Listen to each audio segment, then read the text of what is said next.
Hi, I'm Pastor Steve Talmage of Love of Christ Lutheran Church in Mesa, Arizona. And each week, Pastor Nanette Christopherson and I seek to provide a brief introduction to two of the assigned lectionary Bible readings for the upcoming Sunday. In this presentation, you're going to see the Old Testament reading assigned for Sunday, November 14th, 2021, Daniel 12, verses 1 to 3, and I'm also including verse 4. Daniel is an interesting book. It's 12 chapters long, and most scholars tend to break it up into the first 6 chapters and then the last 6 chapters. In the first 6 chapters, we are familiar, if we went to Sunday school and listened to some of the great stories of the Old Testament, of Daniel and his buddies Shadrach, Meshach, and Abednego having been brought into exile. They demonstrated complete trust and faithfulness in Yahweh. Even when opposing kings, even when opposing religions worked to influence them, that their God was not as strong or faithful as they thought. So you get the story of Daniel in the lion's den, you get Shadrach, Meshach, and Abednego being in the fiery furnace, and through it all, you see God being with his people who trust him, who pray to him, who are faithful. And so there's a little theme here. Though life seems to get harder while remaining faithful, God blesses Daniel and his friends, abides with them, and even rescues them from jealousy and violence directed against them. What's the story? Well, the second half of the story of Daniel is Daniel speaks with heavenly beings as he seeks to interpret his own visions, the future of God's people. This covers a large scope of history, and Jewish and modern biblical scholars tend to believe that Daniel, the material in Daniel, covers the time of the Babylonians through the Medes, through the Persians, and even post-Alexander the Great, when the Greeks were the occupation force in the Middle East, in Israel. With ever-increasing intensity, the chaos and violence are beyond comparison. Even the faithful will die. But God's abiding faithfulness is extended to life after death. So here in Daniel, you get an Old Testament reference to the belief in life after death, in resurrection.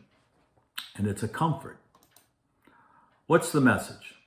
Daniel is a book of consolation. Evil will not have the last word.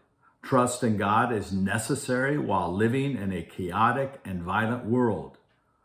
And Daniel is a model of prayer.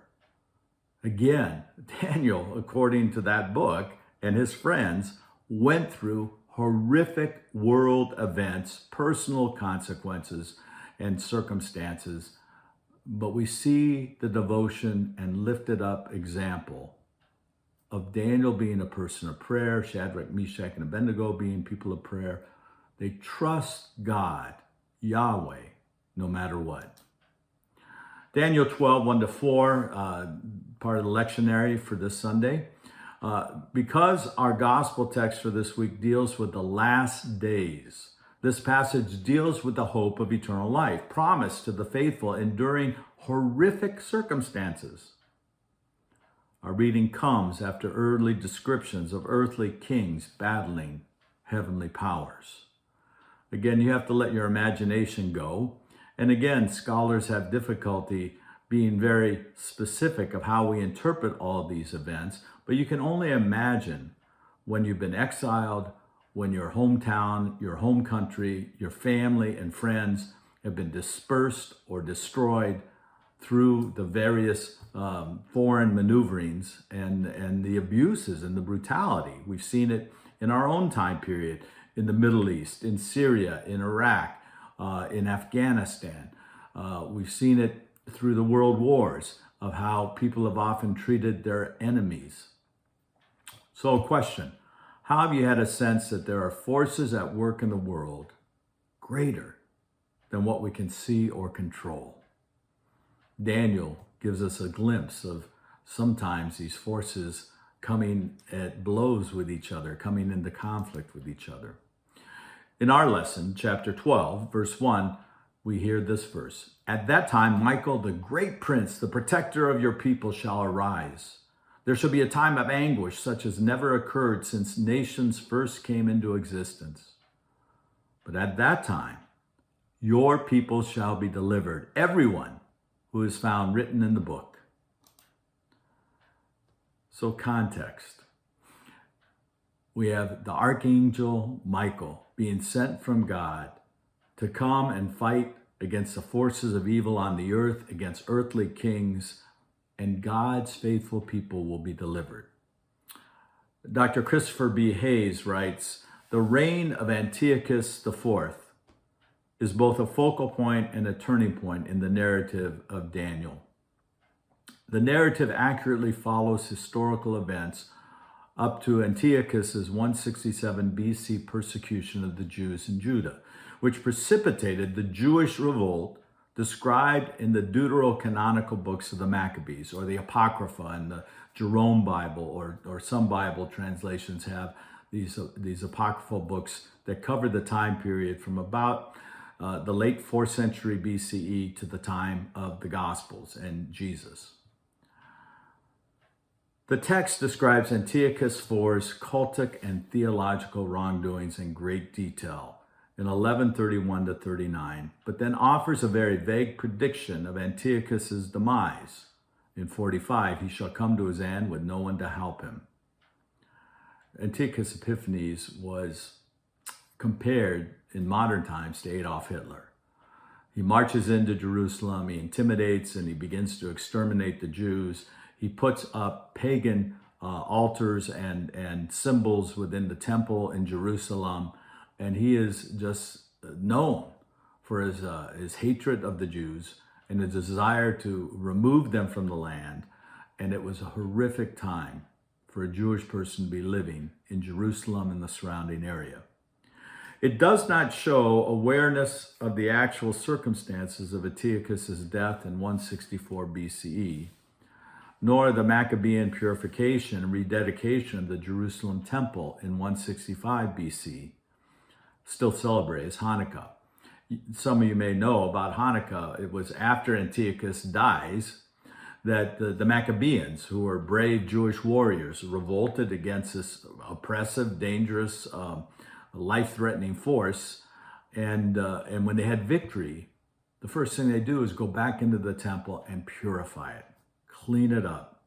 And the celebration of Hanukkah is God's provision during one of the most lethal and difficult times in the Jewish people's lives. And you have that oil not running out, and you have the light of God still shining.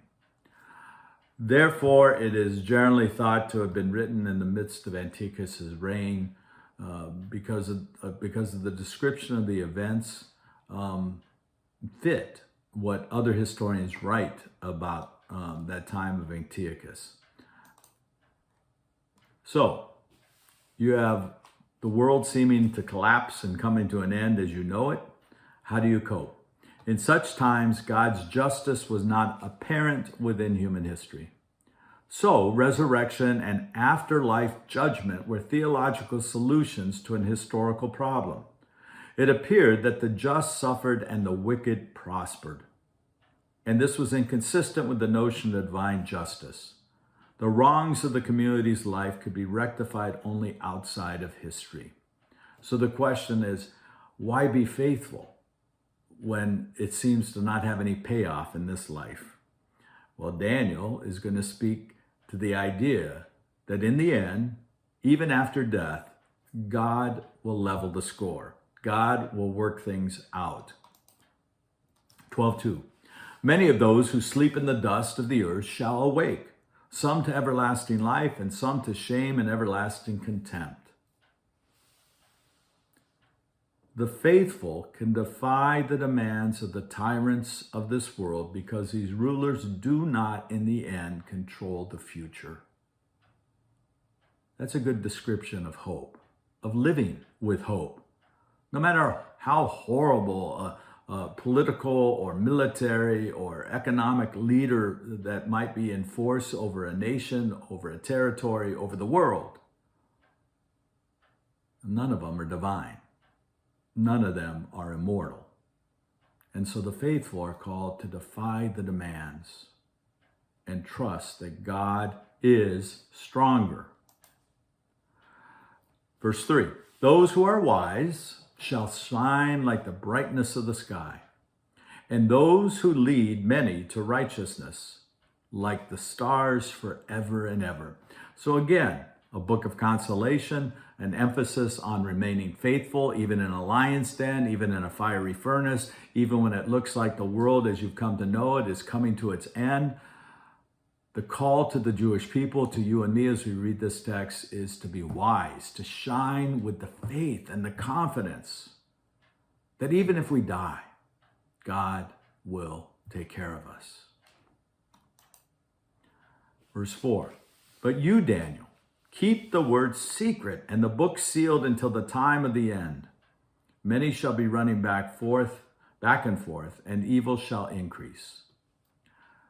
So a question, why might God want to keep this all from public knowledge? We don't necessarily get the answer to that question, except what is the theme of this book? This book is calling the Jewish people to hang tight, to hang tough, to don't despair and don't give up no matter what's going on.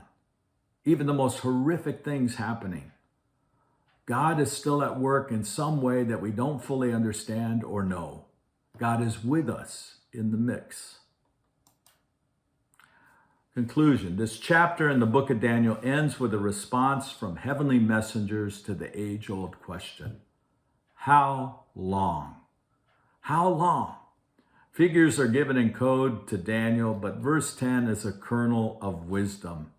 As we face whatever we might face, as Daniel's audience faced whatever they faced. Many shall be purified, cleansed, and refined. And remember, all that stuff comes with fire, with times of trial, with struggle. But the wicked will continue to act wickedly. None of the wicked shall understand, but those who are wise shall understand. And that wisdom is that hope that Daniel lifts up and that we hold on to, and as Christians, Jesus fully reveals. Martin Luther's take. In the hymn, A Mighty Fortress is Our God, Martin Luther writes, were they to take our home, goods, honor, child, or spouse, though life be wrenched away, they cannot win the day. The kingdom's ours forever. We are called to persevere and trust in God, no matter the circumstances. And when death no longer intimidates or paralyzes us, we then live among the freest people of all. God bless you as you meditate on the book of Daniel, on chapter 12, verses 1 to 4. As you think about the struggles in the world today in your own personal life, and wrestle with the question, where do I find my hope? And how does God give me the strength to hang in there? God bless.